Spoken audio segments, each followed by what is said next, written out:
Hello, welcome to Canvas to Niger-Delta Roundtable, where I discuss the future of this region, humongously blessed with hydrocarbon resources. Now, every week, we give some time to reflecting on topics that are relevant to the development of the Niger-Delta and her people. This episode is very much along the same lines as I'm here.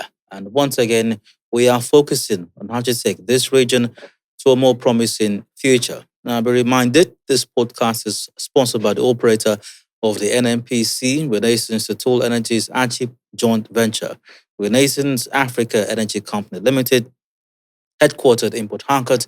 Thank you for joining. I'm Adidai Elushakin. Topic for this episode is From Idea to Impact. Now, today we're diving into one of the most universal dreams, starting something of your own and building it into something that lasts. Now, I'm going to say something that is not on script, but I remember when I was growing up years ago, or maybe I saved that phone, I'm talking with my guest. Back to the script. Now, every business begins as an idea, a spark, a problem someone wants to solve, a gap someone notices again and again, or simply a vision of what could be. But taking that idea to maturity, to structure, to customers, to stability, to impact, is a completely different journey. It demands clarity, discipline, courage, consistency, and the willingness to grow with your business. In this episode, we break down what it really takes to turn an idea into a living, breathing enterprise. Again, today the topic on Canvas is From Idea to Impact. My guest is Larte Badom. Now, Larte Badom is an entrepreneur, educator, founder-CEO of Wingside, with over 15 years of experience driving startups across food and beverage, retail, agriculture, and construction. An electrical engineer with an MBA from the University of Bradford. He's also a fellow of the Chartered Institute of Consulting UK, passionate about job creation and human capacity development. Larte combines strategic leadership with management and business process enterprise with a solution-centric approach. He currently lectures at Garden City Premier Business School in Port Harcourt, inspiring the next generation of business leaders. Larte Badom, welcome to Canvas to Niger-Delta Roundtable. Thank you, Dio. That was long. At some point, I forgot that I was saying, is that me that they're reading about? Nice to be here anyways. Thanks for coming again. So I usually when I invite a guest on, I ask them to send a bio in. And most times they're long. So I have to compress and summarize. Remarkably for some, and no offense to them, it takes away nothing from their achievement or accomplishment, but it's easy to compress. And they may have a lot, but you can put it in a few words. But with yours, I found that I couldn't do a lot of compressing. Maybe because of your accomplishments, maybe because of the conversation we're about to have. So I thought it necessary to let the viewer or the listener understand why you are competent to speak to this matter. Thank you again. And hello, listeners. How are we doing today? And Dio, I hope we have a very interesting conversation. And you'd lead, I'd follow. You'd tell me exactly what bush path to take or what tarred road to take. So at least the viewers or the listeners can have an idea and go back with something after listening to this, okay? Thank you. Let's go. Well, we do have viewers as well, not just listeners. Okay, listeners and viewers. Thank listeners you. and viewers video. then. All right. And don't be afraid, no matching ground in this bushpath. No matching ground. That's all right. That's good. So there was something I was going to say when I was doing the intro. And it stuck with me. I think I'm a forgetful person, but some memories just stuck. And sometimes, remarkably, when something is going on, I just have a flashback. I remember certain things. But there's some things I constantly remember. One of which is this. When I was very young, there was a program I used to watch on TV.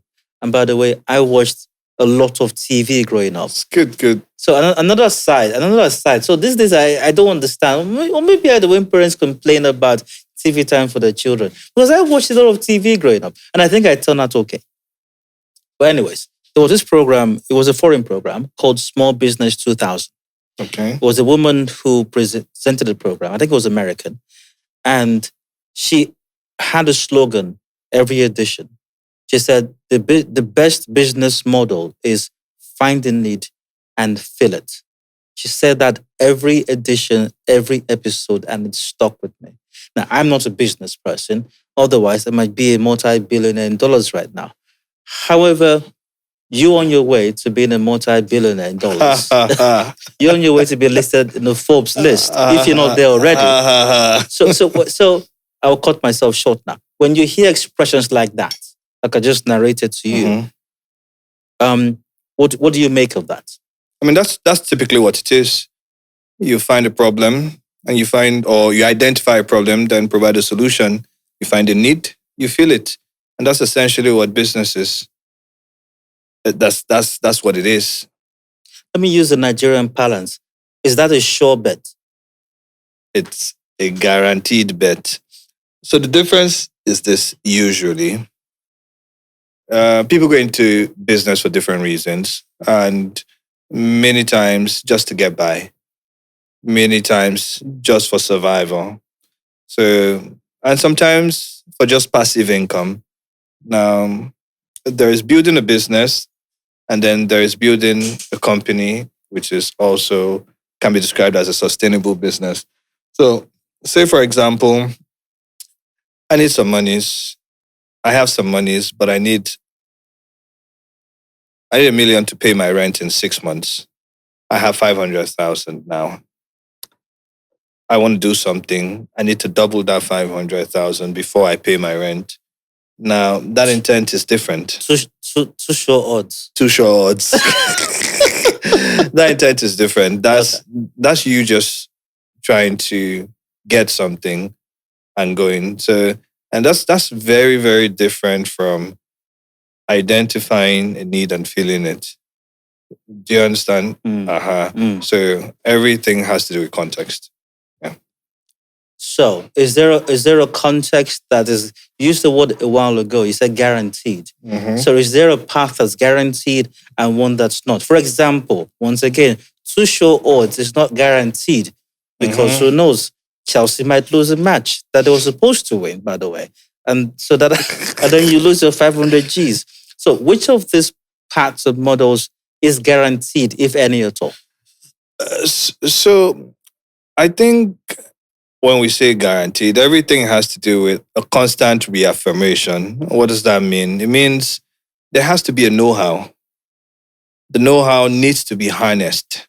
So it's not just enough identifying a need and trying to fill it.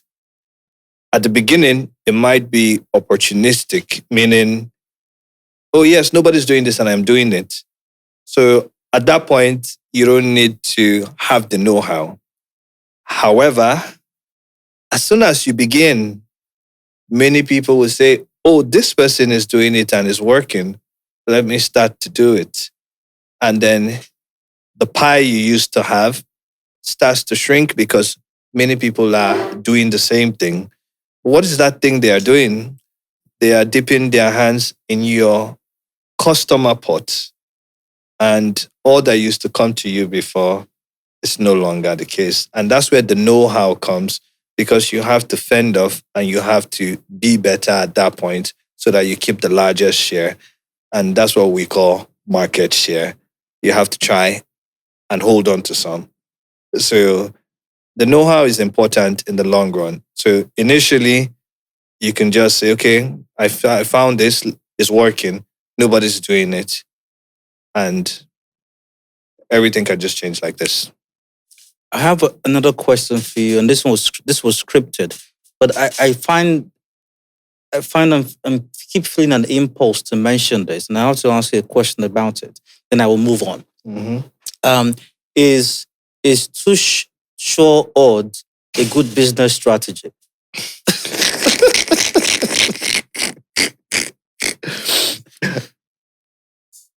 So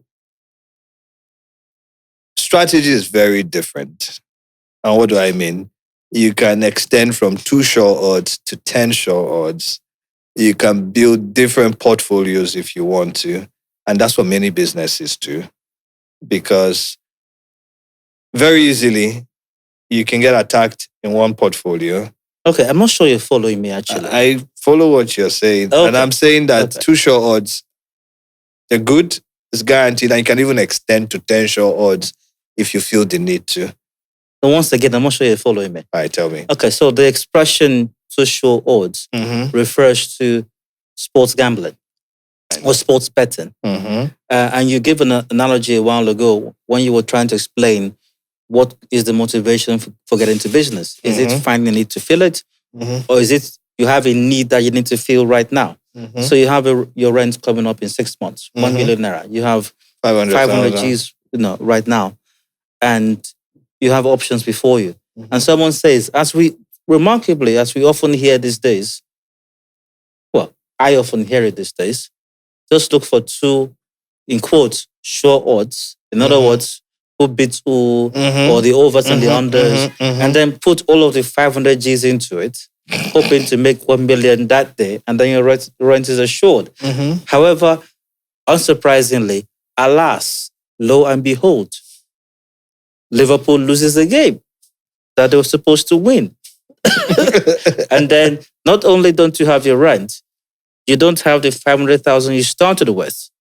So I'm asking you now, as a successful entrepreneur, is 2 sure odds a good business plan? You're asking me. I'm asking you, yes. Directly or indirectly. I'm asking you directly. Is 2 a sure gambling odds analogy good or adequate enough for business? Yes. No, not as a business, as a plan to meet future needs, as in the case of the rent, for example. So, no. No. Not in the way that you've described it, no.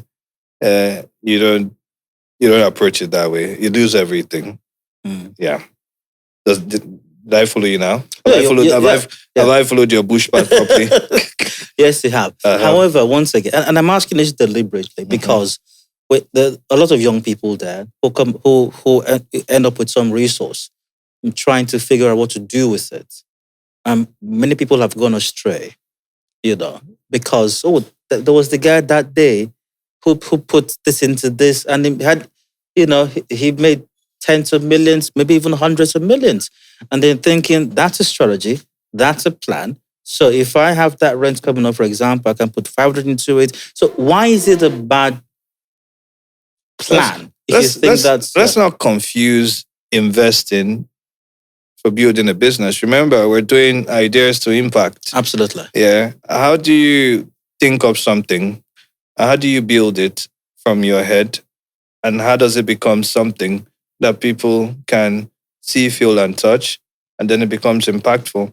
That's very different from I have some monies, I'd invest here, I'd invest there. It's 2 totally different things.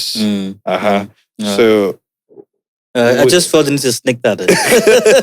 So I think we can move on now. Like I said, it was impulsive. So for you, when it all started for you, what was that initial spark? What did you feel that made you think? So I described an experience watching a TV show years ago, and there are other things as well, So for me, if I'd ended up a businessman, I could easily say that could have been the spark for me, watching that show back then. That show. So what was the spark for you that made you think, you know what? Nah, I think I can do business. Mine was pocket money, really. Yeah, pocket money. Secondary school, we used to go to school with pocket money. And at the time, it was boarding school. I schooled in Benin, so I just figured I could quadruple my pocket money and it sounded interesting because I saw an opportunity to sell noodles. Yes. You were one of them. Yes, one of them. One of them. I went to boarding school also. Okay, good. Yeah. So we were FGC Ogumosho. very good. So you know us of. Yeah. We're called hostel traders. It was just there, and you guys were mean. I know. Yeah. How much is this thing now? Because at the time I used to buy a carton for 600 naira, and I would sell a carton in an hour. So I buy 2 cartons every day. I spend 1,200. I make 2,400. So I do, because I'd sell it for 30 naira at the time. So that's what Indomie noodles cost at the time, really. And and it wasn't. So it was just one of those things that just happened every day, and it just kept on. And I focused on business studies, but nobody counted that as a paper. They said chemistry, maths, physics, biology. So nobody even counted, and nobody really cared whether or not we did business at the time. But yeah, that's what it was. Pardon me. Yeah, go on. But I think you described how that you had the funding to do it, or some reserve somewhere. Pocket money. Exactly, that's what I'm saying. But maybe I need to be more specific. Mm-hmm. What was the experience that ignited that thought in your head and say, well, hold on, I could do this? If I tell you I remember precisely what, I just know that whenever, and I'm talking 11, 12 years now, that's how old I was when I started in terms of thinking about business. And it was just always about, this isn't being provided. I can do it.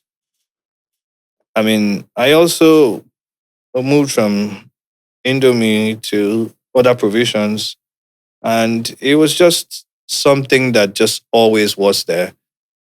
And moved into magazines, and immediately I left secondary school. I continued outside school. We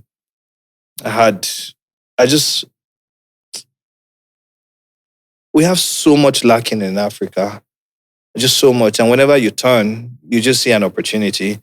You just say, look, you could provide this, you could provide this, you could provide this. So for me, I think that's kind of like what it was. And it's still the same till today. Okay, in my secondary school, still following your experience, we had what you call talk shops. So, selling, you still had some trade by barter and other things going on in the hostels. Sometimes you had to exchange cash. But did you have shops or talk shops in your school? No, we didn't. And that's where the opportunity was, because there were contrabands. Yeah, you're not allowed to bring provisions in. Okay, we were allowed to. Yeah, they said the school would provide everything. Okay. Yeah, Ignition at the time. But of course, it was a private school. Yeah. For the rich kids. I don't know about that. But who else would have gone to Ignition? I just went to the school to learn. But for my school, provisions were allowed. So most schools at the time, provisions were allowed. Yeah. And that's what I was saying about business. So you can have an existing product in a new market, or you can go into a new market with a new product. All these things. People make money out of what's everywhere in some other countries, and it's not just available in their country, for example. So it's just having those things. And the thing that really makes a business really is not even how brilliant your idea is or any of those things. Really, what keeps you are the customers. Have you gotten them over time? Do you have one or two that are stable and steady? Do you have 1,000, 2,000? Because without the customers, you don't have a business. You set up a business for customers, and you have to figure out a way to have them and to keep them. It's really to have and to hold. So it is customers. So even if it's a radio station you start, you need people that listen, people that would tune in. You need people that would pay for those ads. You need people that appreciate this segment or that segment. So it's just the same everywhere. And you have to do it to attract those people. And like I said, to have and to hold, because you just don't have them and let them go. I think that speaks to validation. Mhm. There are several words that can be used to describe what I'm saying right now or thinking. Mhm. But let's go with validation because it ties into my next question. Mhm. So at some point you have an idea, then you act on the idea, and then the idea is validated in the sense that you know this business is here to stay. Mhm. So whether it was you selling noodles Mhm. when you're in secondary school, or Wingside in GRA, Mhm. or other businesses you've set up or are going to set up, I think there's a point when you just know this idea was good. I made the right choice venturing and investing in this. What is the validation point? How do you know? At what point do you know? And how do you identify? Oh yeah, this is a keeper. This is a good one. So if you think about it from a problem solution standpoint, because you're not really thinking at the beginning when you're in your ideation phase, is about I'm trying to solve this problem. This isn't available, or this is done in a broken way. I'm trying to fix it. So you're not thinking about it like, oh, this is the one. You're thinking about it like, how do I fix this? How do I fix this? How do I fix this? And with that mentality, which goes back to what you said, a need and then to feel. So in the ideation phase, I'm just telling you how, if you think about it, those are the ones that really stick. But if you think about it as I'm trying to make money, I'm trying to make money, I'm trying to make money, you could make money for the first few years, but many times because there's no particular problem you're solving, once something comes up that looks like what you're doing already, then it's gone. So for me, it's always just been that's the problem. This is what we're trying to do. This is the problem. This is what we're trying to do. So yeah. So that point that you're saying, oh, that's the one, it doesn't really come up, at least from my own standpoint. It's always, yes, I've been trying to figure out how to solve this problem. I figured it out. And it's the same for every sector. It's the same for every sector. So once there is a need and you can feel it, you're good to go. That's the one. Okay. So let me inverse that question then. Go on. So how do you know that no, this is not the one? Right. I'm going to take you back. I spoke about know-how. Know-how is so important in business. I say this because there's a certain, no matter how sharp your mind is, there's a certain approach you would use for business before you have know-how. Do you understand? When you then have know-how, the entire approach and the entire way you think about it changes. What do I mean? In my early days, I was always comfortable because I had one or two things going on.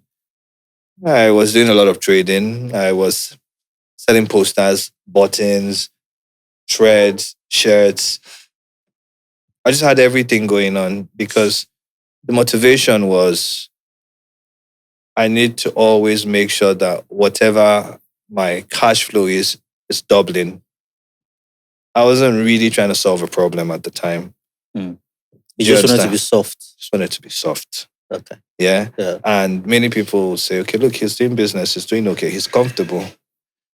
And the know-how comes when, for me, the know-how was after business school.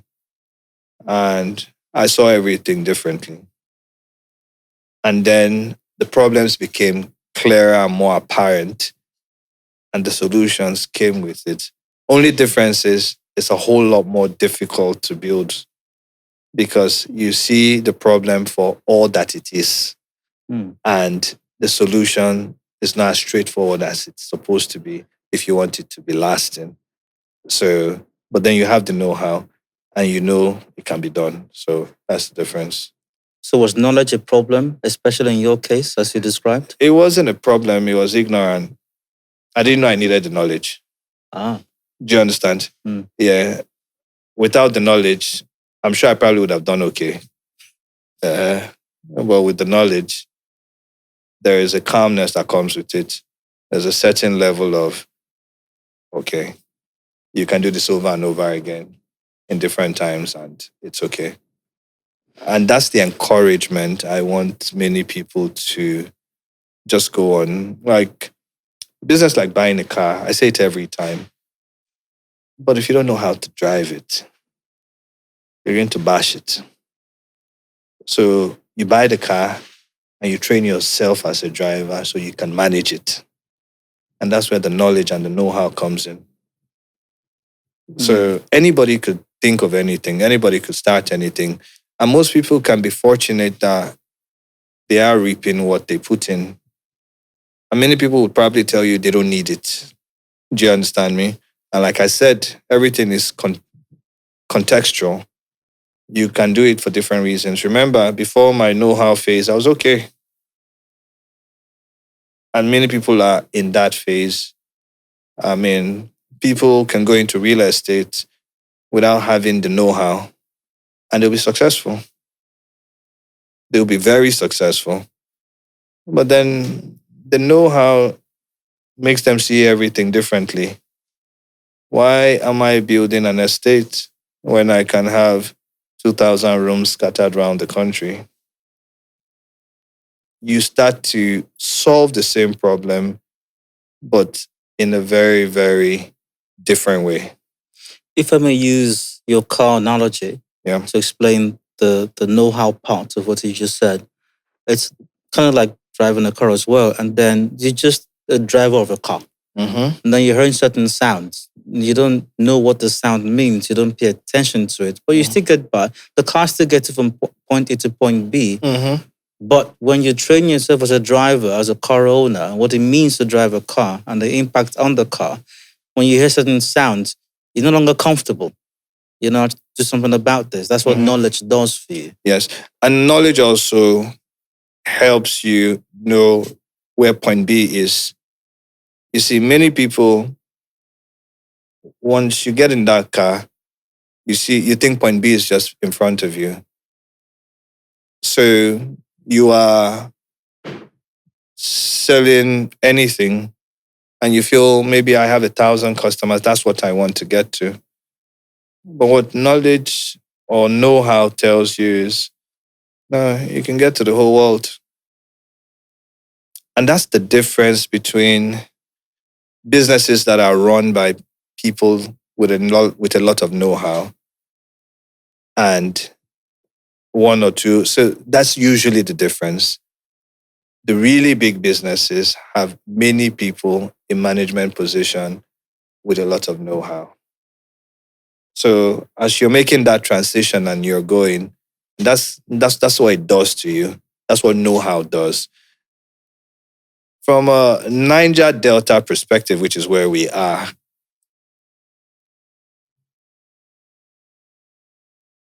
in Nigeria, we have around 41 million businesses registered, 41 million, and many of them are SMEs or small SMEs. They're all micro businesses. In fact, around 97% of them are small businesses from the 41 million.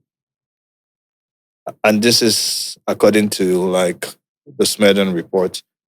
And it's very interesting because you start to see, okay, what is a small business? Small business, by their definition, is a business that does under $1 billion in annual revenue. Under $1 billion? In annual revenue. Billion or million? Billion. Billion? Yeah. Okay. That's a small business. Yeah, so it's middle and small. Do you understand? So yeah, if you're in that bracket, so it shows you that 97% of the 41 million, all of them make under 1 billion in annual revenue. So how many businesses can make 100 million? They're not a lot. Not many businesses make up to 1 billion naira in revenue. I'm not saying profit. I'm just saying your sales. Not many. So it also shows you the kind of opportunity we do have as a country. Because if you even get that, or if you get the number to 5% or 7%, the GDP of the country, Yeah. and that's why they call us a sleeping giant. So there's still a lot to be done.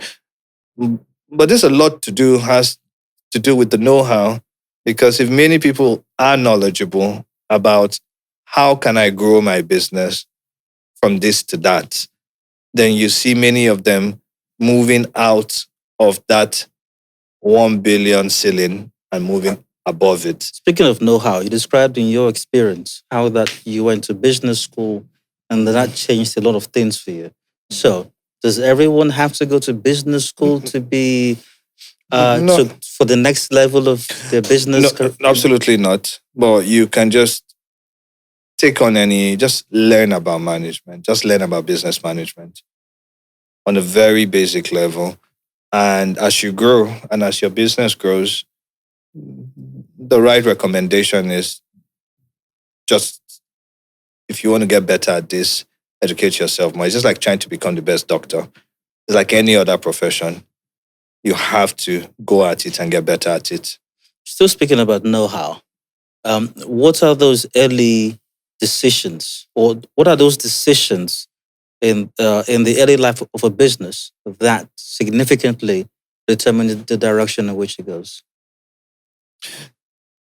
How do I say this? Okay, say you make some money, Mr. Dyer, and you're able to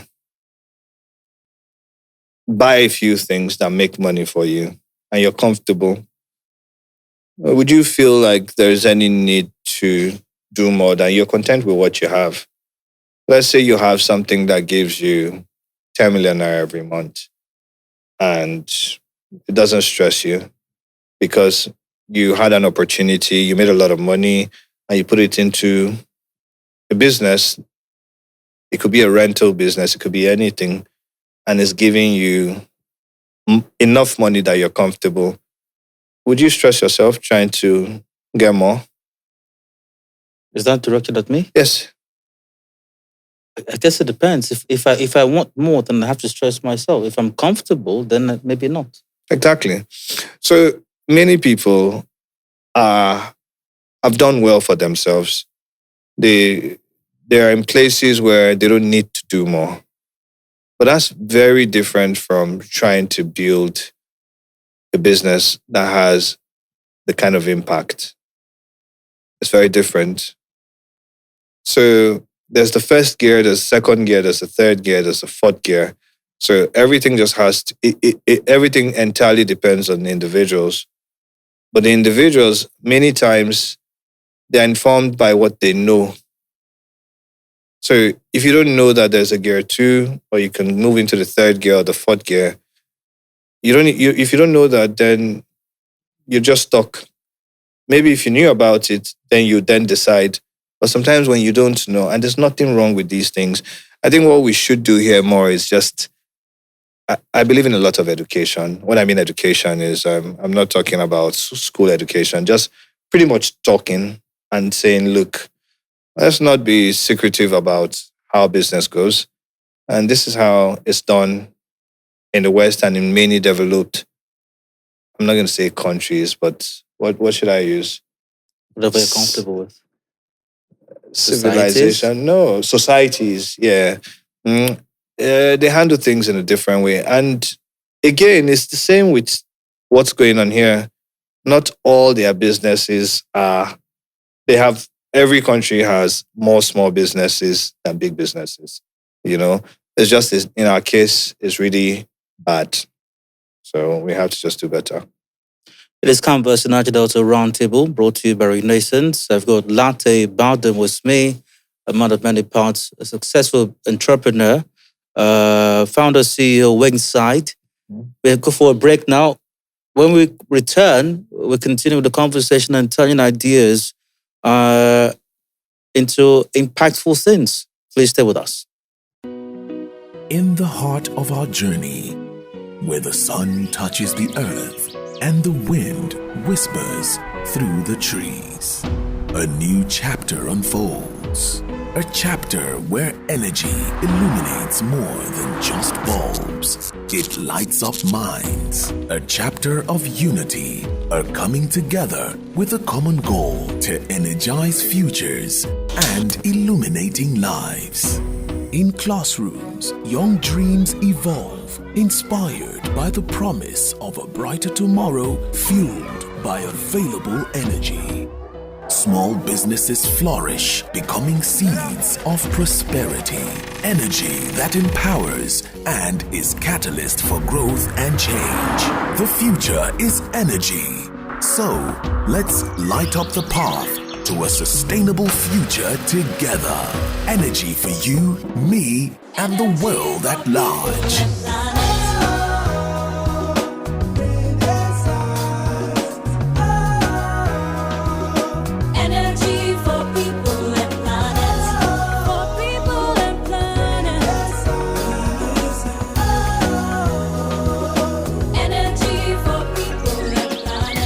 Energy for people and planet.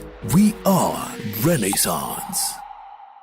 Welcome back. Still Canvas, the Niger-Delta Roundtable, brought to you by Renaissance. I'm still Dial. Last time I checked, and we're discussing from idea to impact. How do you transform that raging idea in your head into something physical, something that can be experienced, something that creates impact? My guest is someone who's done that serially, I think I might add. Larte Badom, good to have you here once again. Thank you again. Hello again, viewers and listeners. You have done that serially, haven't you? Yes, I have. As a matter of speaking, yes, I have. Yeah. At least, not all of them have gone the way you planned, but all of it have been experiences. And so this is like the fourth or the fifth one. Mm. Yeah. Now, I imagine that there has to be some structure. So this idea is something that's floating in your head, right? It's like software. Mm-hmm. There has to be some structure to it. Some, if I may call, since I'm using the example of or analogy of software, there has to be some hardware to drive the software. So how do you create structure around this idea that's floating around in your head? The first step is understanding the idea clearly yourself, because sometimes it's all over the place. And because if you don't understand it clearly, you won't be able to communicate it clearly. But you need that clear communication to build the team first, because you need to tell them, look, guys, this is what I have in my head, and this is how it's going to be. And this is so that they would also run with that vision. So I think clarity is really, really important. And it's also very easy to get carried away by ideas, in the sense that you start off with one, you haven't started this one, more ideas come, and then you're trying to, and then another one comes and another one comes. So there's also a certain level of discipline, knowing that, yes, all these things have come to me, I would do them, but I have to phase and pace them so that I don't suffer any kind of burnout. So to answer your question, to get this hardware running and that structure, you need clarity. You need the ideas to come, and when they are there, and you always have to do what we call like a stress test. Not every idea would work.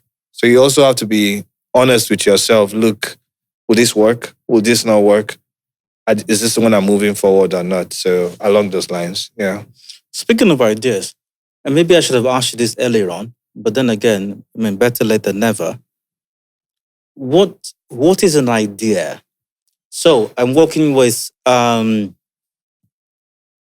won't use his nickname. Somebody might, because who is watching might misconstrue it. So I'm working with a chef along the road, and I say, man, if I could just see 1.5 million on the road now, I'll do this, I'll do that. Is that an idea?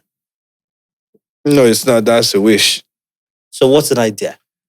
An idea is, I'd like to go to Mars. Is it possible that we can take the entire industrialization to Mars? There's too much traffic. What if all the cars moved underground. A cup, every time I hold a cup or a bottle, it slips. Can I have a cup that has more grip? So the ideas are just those things. Oh, every time I go here, I get this late. Can I get it quicker? So many times when you have a pain point, you may want to say, okay, look, how do I solve or fix this? And those are ideas. Ideas are just ways. I mean, you can have all kinds of ideas, but I'm talking about for business now. It's just ways you can solve problems, really. Yeah. And so, my bank should mistakenly send me 100 million is one idea. It's a statement. You can plan on that. It's a statement. All right. No, so I'm guessing that in your journey, at different times, you've had to rethink your approach. You've had to re-strategize. You've had to refocus, several things. Possibly, I'm guessing maybe some obstacle or challenge forced that. What are some of those things you've personally experienced that forced you to re-strategize, re-stuff? This point is universal, but it's very potent around here. Access to capital. You know, you can have 1,000 ideas, but an idea doesn't get from idea to impact without some sort of financing. So it's incredibly difficult when you're starting, just access to capital, be it equity, be it debt. It's just difficult. And so in terms of building any kind of proof of concept or any kind of thing that you're trying to do, I think that stands tall as a challenge or an obstacle. In fact, it stands as a wall because many people have ideas and they just tell themselves, where I go get the money from? And they just leave it. Many people. Many people. I mean, how often does one walk along the road and just find 10 million lying around? If you had an idea and you saw that money, you will not say, waiting I go use, and you say, thank God, because you already know what you want to do with it. Or you do the citizenship thing and report to the police. Yeah. Citizen duty, very important. I've often heard the saying that nothing good comes easy. So how does one stay motivated when the going gets tough? Tough question. Because you constantly have to push yourself. So if you don't, nobody would. I mean, you first of all need a good support system. And the support system, be your team, could be people that directly understand what you're going through. Because when the tough gets going, and that's almost like a constant, you know? And the more you accomplish, the more difficult it becomes. The bigger you grow, the more the challenge grows. It grows with you, you know? And also the satisfaction grows with you. So everything just becomes bigger. So you just need a good support system. You need good people around you to say, look, let's do this. Let's go. And believe me, the challenge is just they reform themselves and they come at you. So it's not an easy road, but it's also a very rewarding road if you just get past the evil forest. Can you recount a personal experience when you felt, damn, what the heck am I doing? And what was your support system? How did you get over it? It always goes back to capital. You know, you just have everything that you need to pay for, but you're behind on everything. And sometimes it's not even about whether or not you got funded or you didn't get funded or any of these things. It's just, in business, cash is king. Meaning you can have the entire asset in the world, But if you're not liquid, you can't respond to the daily things that happen. Excuse me. And if you can't respond to those things on time, you start to see the strain and the crack. You hear? So personally, I can't pick out one because there are a lot. So yeah, but it would always be about those kind of instances. Always be about maybe we were trying to pay for something and it didn't come along those lines. So those are the ones that are just really there. And again, this is mainly for start ups because we're all, I'm speaking about small businesses now. Yeah. All right. There's some fellow right now, I'm certain, who is watching this or listening, who's got that idea in their head, but for varying reasons hasn't taken that first step. What advice do you have for that person? And what would be that first step? To go at it. Just start. Because you just never know if you don't start. I remember, even with Wingside, I just woke up one day and said, you know what, I've had this for a while, every day, but I just can't wait for it to all come together. And I just started from the dining table. And I remember very well, that day we made 10,000 naira the whole day. And it was gratifying. It was satisfying that we had started. It wasn't the way we wanted to start, but it helped us, you know. And again, we just started phone call on the dining table and it started. So there's no need to wait because everything, fail or succeed, is an experience that you would need. And if you want to build a business is a going concern. It's not designed to stop. You're not doing it because you want it to stop next week or next month. You know, you start the machine and the machine is supposed to outlive you. So you just have to get at it. So there's no need. Because even if this endeavor doesn't work out the way you want it to work, it just teaches you a lot and it prepares you for the next endeavor. And that's how it is. And go on. And that's an entrepreneur's mindset, you know. So just go at it. Do businesses have a maturity stage? All businesses do. And then you have a decline stage after that. Okay, let's talk maturity first. And we are nearing the end of this conversation. Yeah. So how do you determine that a business has matured? What does that look like? You've broken even, you're steady, you are taking on more challenges, you're stable, and you're growing, you're mature. So you reached where you said you would get to. And the whole what next thing. And you're not seen as they are trying or anything. You're just seen as part of the community. For example, you go into a supermarket, you see your Heinz baked beans. So many of the businesses that have been there, many of them have reached their maturity. And some of them, the curve goes like this, and then it starts to go down. So you have to do something when it starts to go down to take it back up. So that's it. So you're saying that when it hits maturity, inevitably at some point it starts to decline? Oh, yes. Then you start the cycle again of trying to go back up to be, yeah. Yeah. Have you experienced that with Wingside? We're not at maturity yet. We're still in growth and expansion. So very soon, by 2028, we should have attained maturity. Yeah.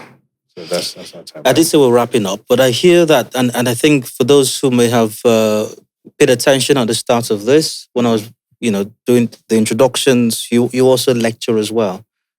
Oh, yes, I do, but it's part-time. I like it. I just don't have the time to do it full-time.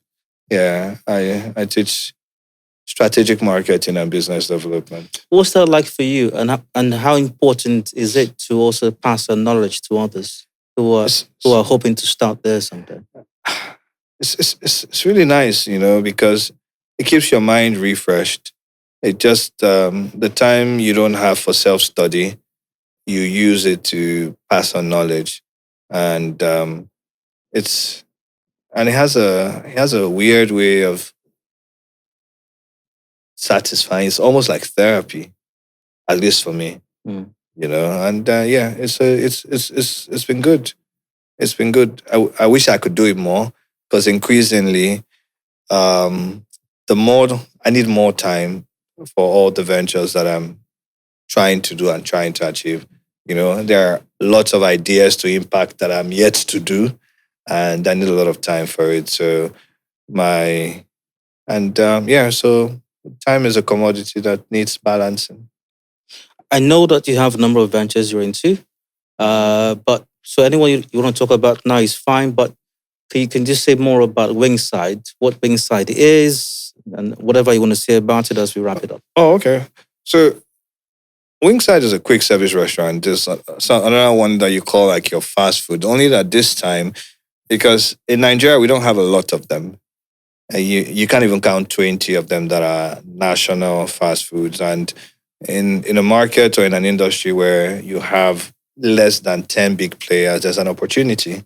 So, and it's also inspired by the people that have gone before us that are from here and have been able to grow like national brands. Skudus, this Kilimanjaro, this Genesis, really big brands. I mean, they all started from here. And if you see the amount of success they've attained, it just goes to say, okay, look, that was from 25 years ago. We're here now. How many new entrants can the space accommodate? So with that in mind, and also carving a niche to be particularly a chicken brand, we're trying to create that space for ourselves in that market to say, okay, look, we can compete on an experience level going into a fast food to take food. We can also compete on a craving level, being able to quench or satisfy cravings, and at the same time on a price level. So, and that's what Wingside is essentially. It's a forward-thinking food service company where the experience is better. It has a lot of technology woven in it. So you, as a customer, you have an idea of everything that you've done with us. You can always go back and see, look, I did this, I did that, and all of those things. So that's what we're trying to do. We're trying to create like food experience for the now and the near generation of people to come. So that's what we're doing with Wingside. Where's Wingside? Where is it? Right now it's in Port Harcourt. We have 2 locations and a few more coming up. They're both in Jari, so a few more coming up. And like I said, we're in our growth and expansion phase. The intent is to be a chain, which is what we're set up to do. And we would climb up that growth and expansion curve, all things going well. See you at the top.